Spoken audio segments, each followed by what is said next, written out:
that, like I told you about slogans and keywords, trustless interest, which is one of our many slogans. You know, if you can put your money into a smart contract and see returns on it, you're not going to get exit scammed. You're not going to get flash wicked. You're not going to get order book fucked. You're not going to get fee fucked. You're holding. I mean, how many people bought Bitcoin in 2010, and how happy would they be right now if they were locked up for 10 years? Oh, they'd be the happiest people in the universe. Yeah. But everyone gets wrecked trying to time the market, and the stuff's, you know, if President Z says, hey, we're going up now, we go up. And if he decides to reban it, which I'm sure they will, we're going to go down again, right? So trustless interest prevents you from having all of these counterparties getting rich. All the middlemen get rich. That's not what crypto is designed for. Yeah. Crypto is designed to get rid of counterparty risk and to get rid of middlemen. Who are the richest people in crypto?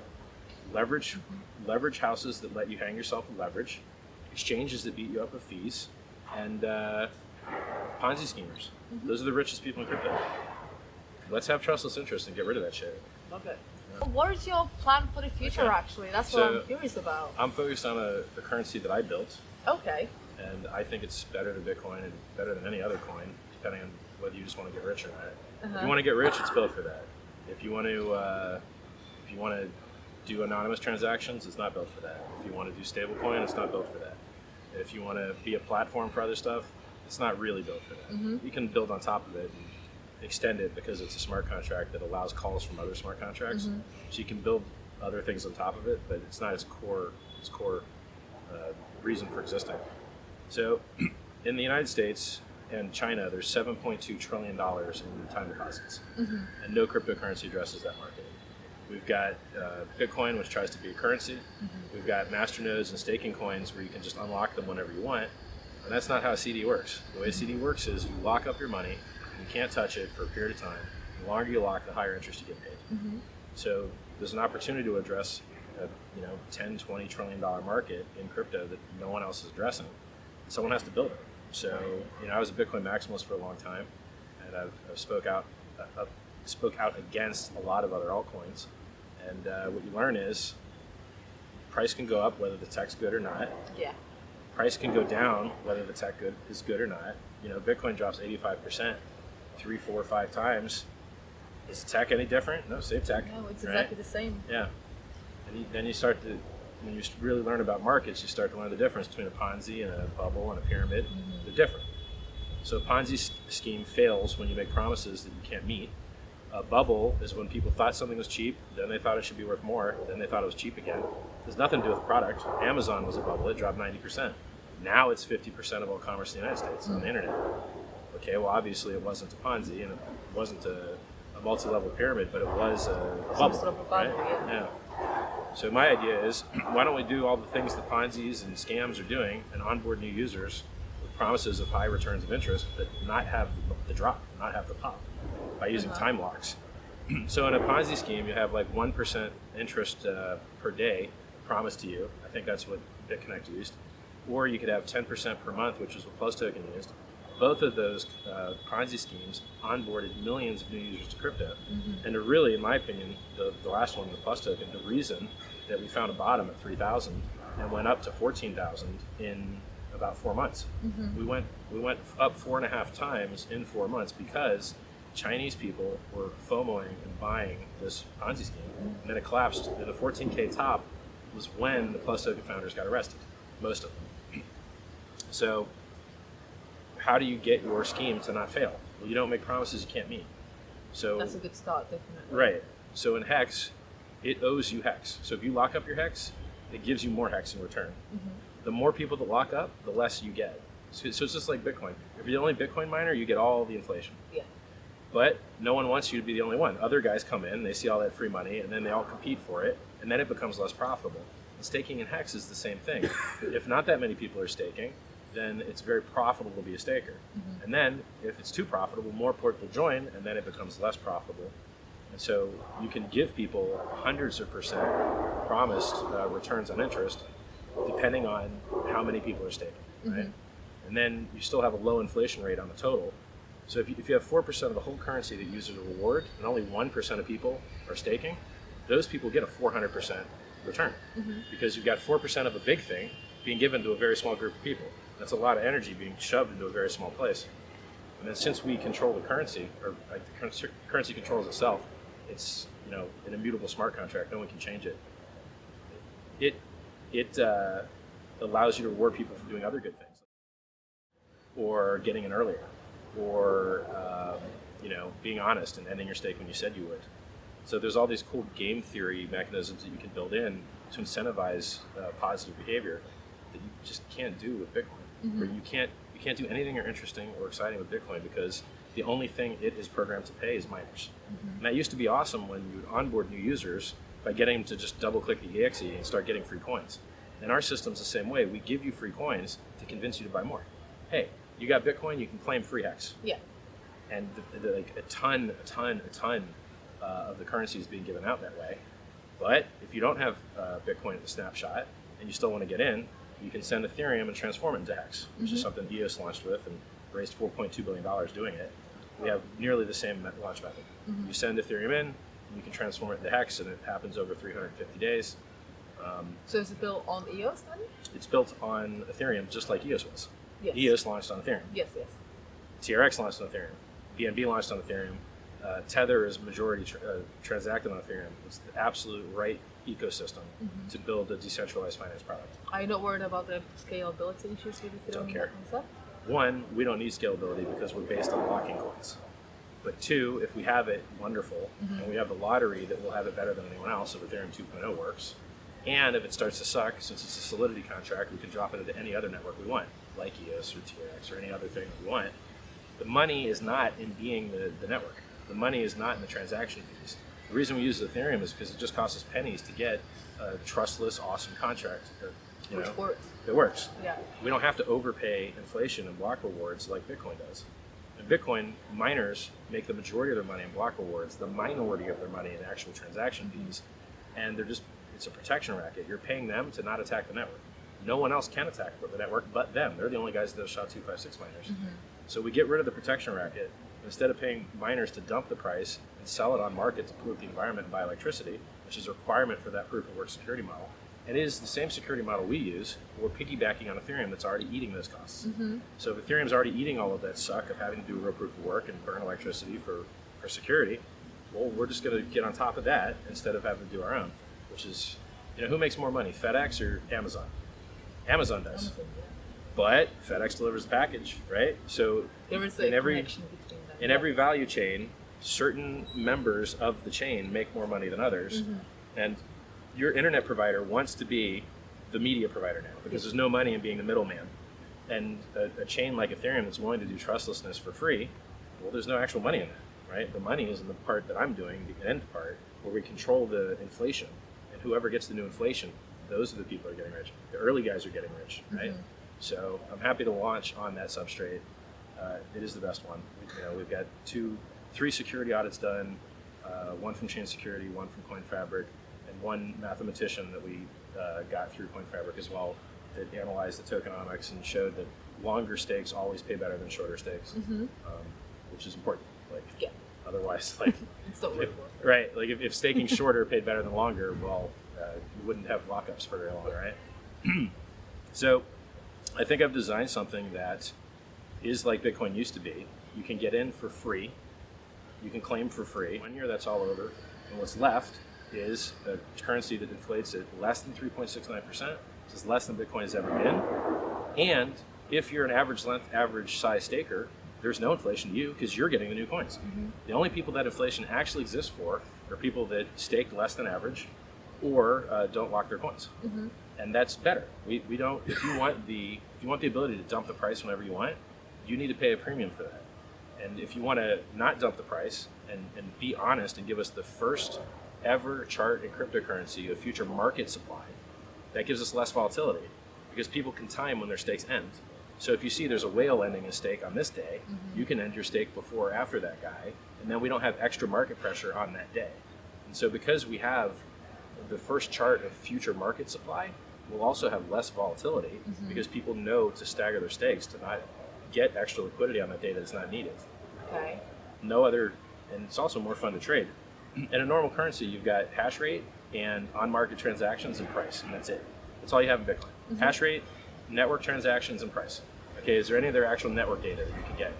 Not really, unless you're a wallet and you can count wallet downloads, unless you're an exchange and you can count signups.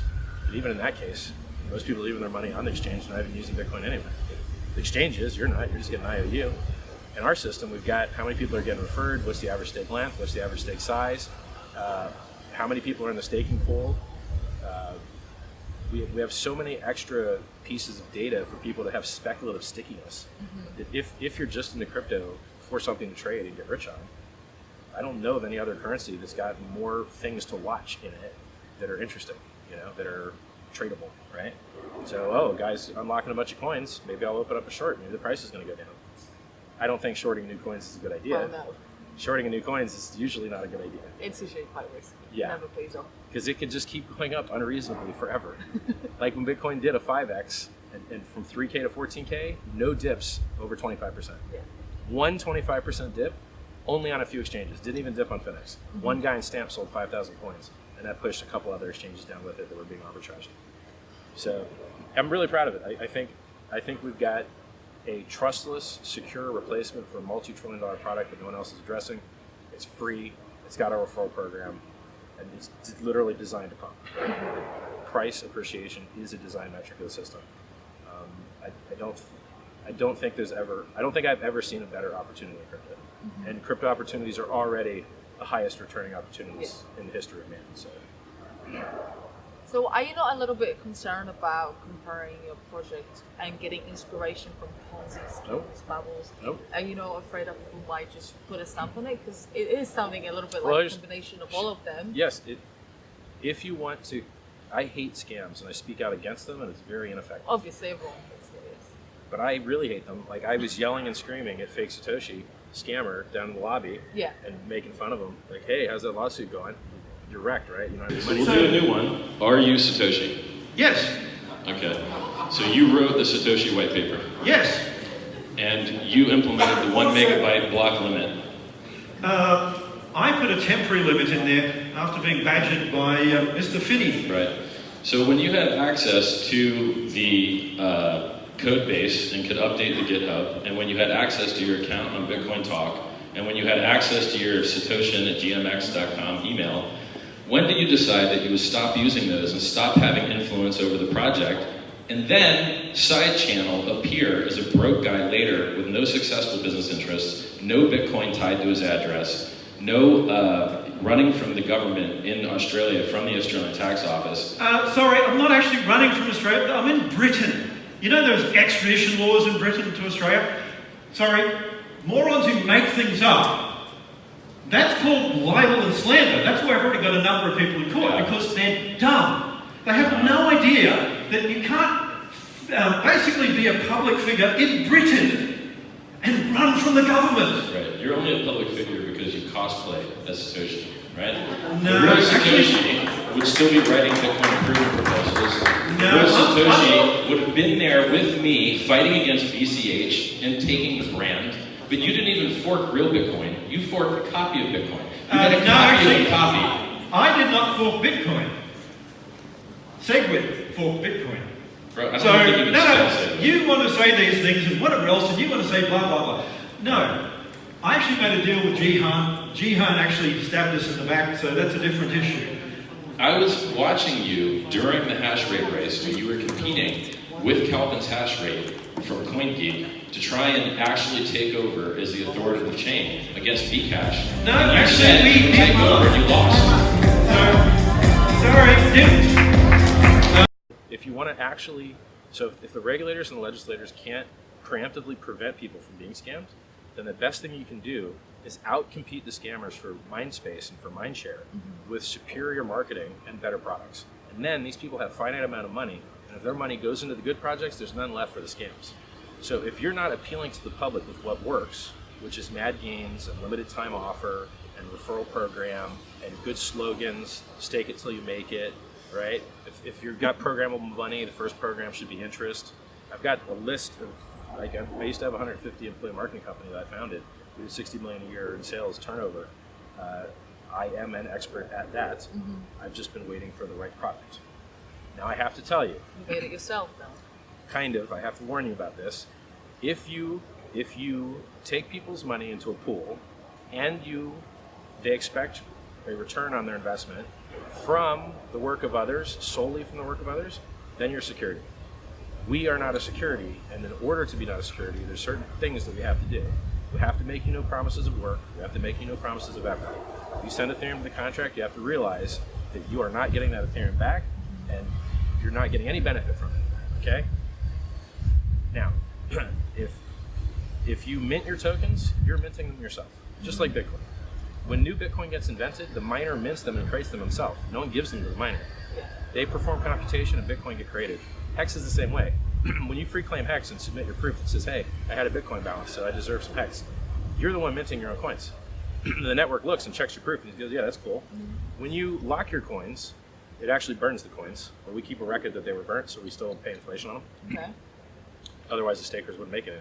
Like if everyone staked and there was no coins left, well, what would you pay inflation on? So if you lock your coins and then you unlock them and get a reward, you're minting your own reward. No one's giving it to you. And since you're the one doing all the work, you're creating your own coins, you're creating your own rewards. It's a lot harder to say that that's a security like someone else is paying. Right? You're paying it. You're doing the computation. You're choosing what code to run.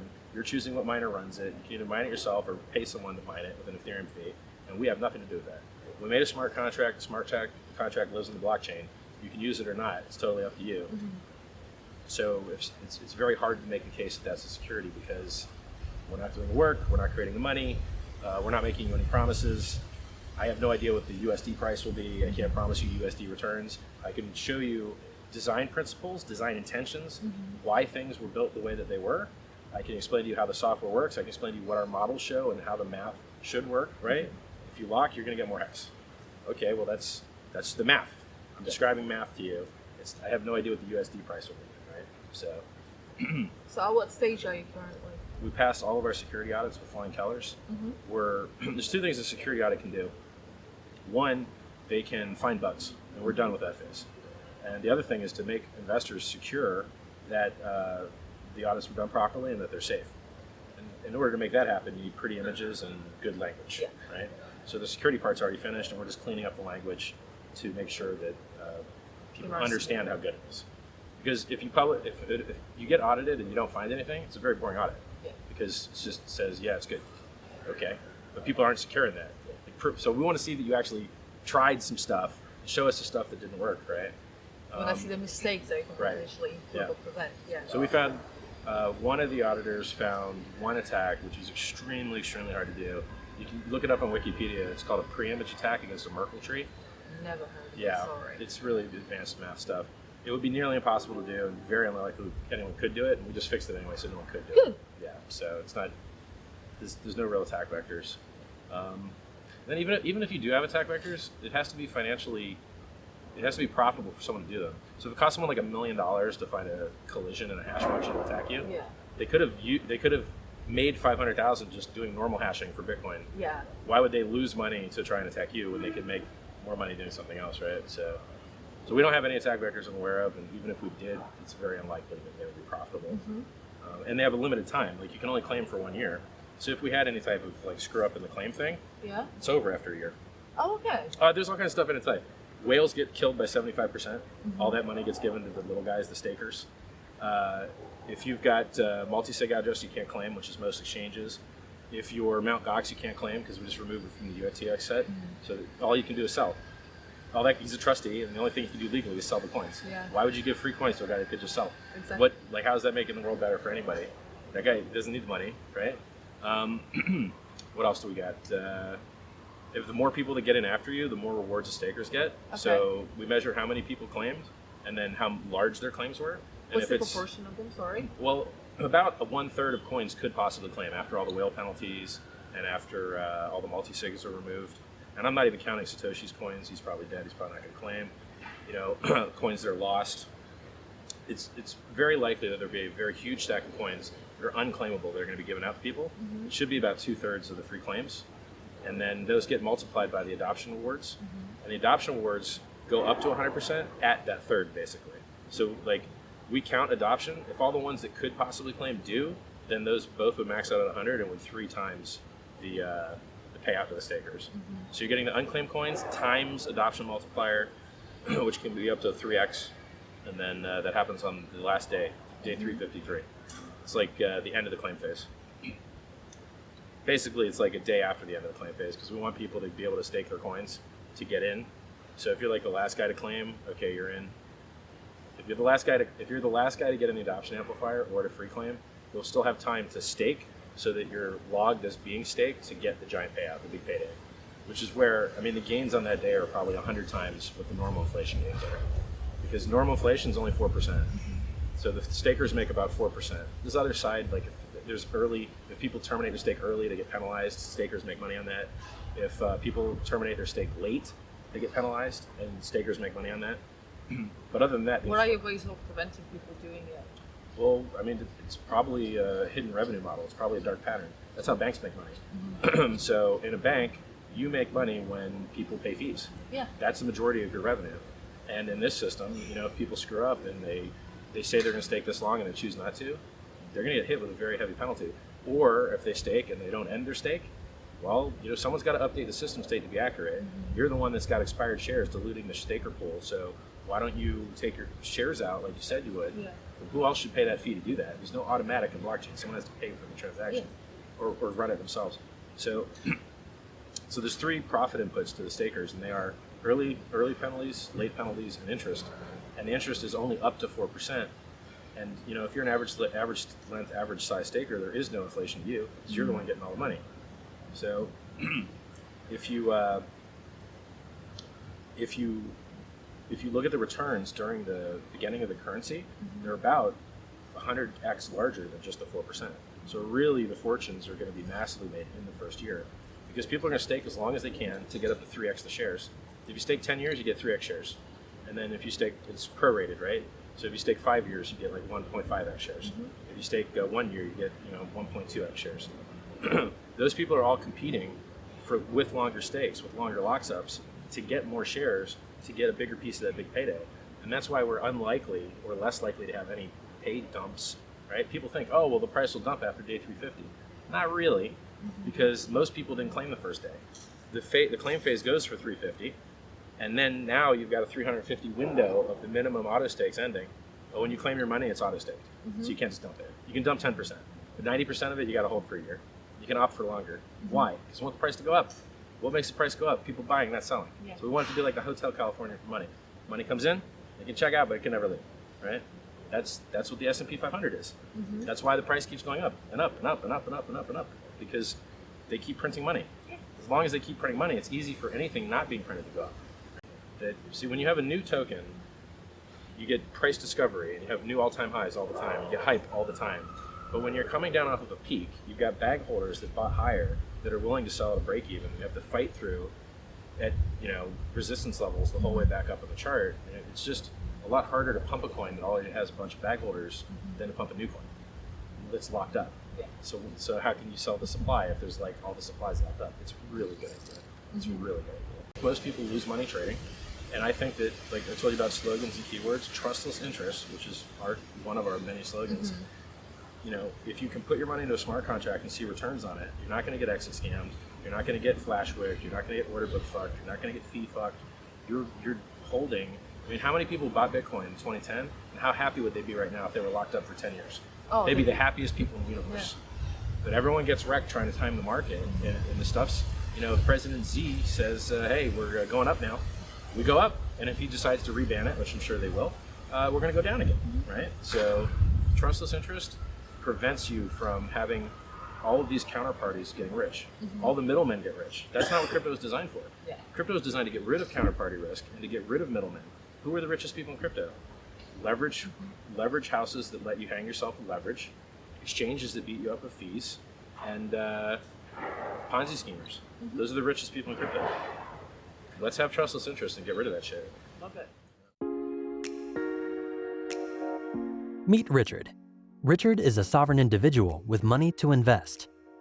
He wants an income-producing asset, but he does not want to buy overpriced stocks, bubble-priced real estate, or leave his cash in a bank where they can survey, censor, and devalue his money. For people like Richard, there's HEX. HEX is the first savings account on the blockchain, with up to 20% interest a year. HEX is a decentralized and immutable code running on the Ethereum blockchain, so you have safety, anonymity, and complete independence. How to get your HEX? HEX is free for Bitcoin holders. In order to claim this airdrop, you will need 1. Bitcoin in your own wallet, 2. An Ethereum address to receive your HEX, and 3. A claim tutorial that you will find on the HEX information website, hexwin.com. Once you receive your HEX, stack them, because you can get up to 300% HEX in bonuses the first year. Why HEX is the best store of value ever created? Bitcoin inflation goes to miners. They have been mostly bad actors of the Bitcoin ecosystem and need to sell coins, making Bitcoin's price go down. HEX, instead, transfers inflation to savers, who lock up their coins to gain interests. Those coins disappear from the market and create scarcity.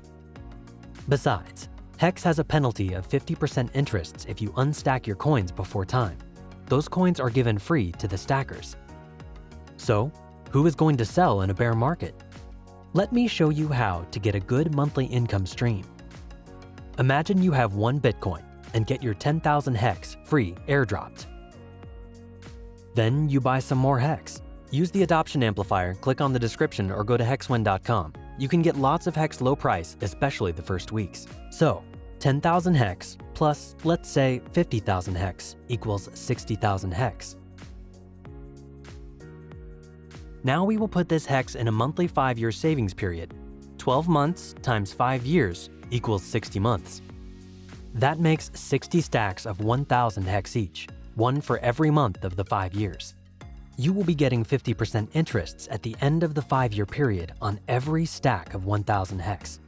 First stack, you put it 1 month stacking period. Second stack, 2 months stacking period. Third stack, 3 months. And so on until 60th stack, you put it 60 months. Once end of the month arrives, take profits and restack again for 60 months. It's that easy. That way, you will be getting a monthly income stream that will be growing through the years until in year 5, you can get up to 50% interest a month on your 1,000 HEX stack. Any questions? Go to the HEX information website, hexwin.com. And what about HEX value? Crypto is volatile, everybody knows. But we also know that crypto is going to go up higher and higher through the years. Monthly profits will be valued depending on the market price, but as a long-term holder, your stack is immutable. HEX is designed for crypto holders. Why? Because the longer you hold your coins, the more income you receive, because most people will hold as they cannot sell due to unstacked penalties. That way, HEX will be a safe haven crypto on times of bear market, attracting even more buyers.